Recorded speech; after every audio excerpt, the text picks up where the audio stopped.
నేను దేశభక్తుడిని కాదు. నాకు దేశం అంటే భక్తి లేదు. మీరు కరెక్ట్గానే ఉంటున్నారు. నాకు దేశం అంటే భక్తి లేదు. నేను దేశభక్తుడిని కాదు. Let me tell you why. అసలు దేశం అంటే భక్తి ఎందుకు ఉండాలి? భక్తి ఉండడం అంటే నాకు దేశం మీద గౌరవం ఉంది. దేశం మీద గౌరవం అంటే అదేదో దేశంలో ఉన్న మట్టి మీద గౌరవం కాదు.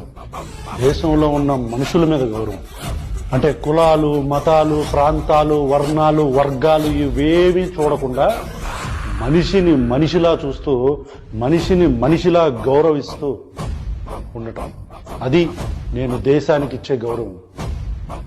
అంతేగాని నాకు పక్కనోడిని కులంతో, మతంతో, ప్రాంతంతో, వర్ణంతో, వర్గంతో వివక్ష చూపిస్తూ దేశం అంటే మాత్రం నాకు ప్రేమ ఉంది, కానీ వాడు మాత్రం దళితుడు, వాడు మాత్రం నిమ్న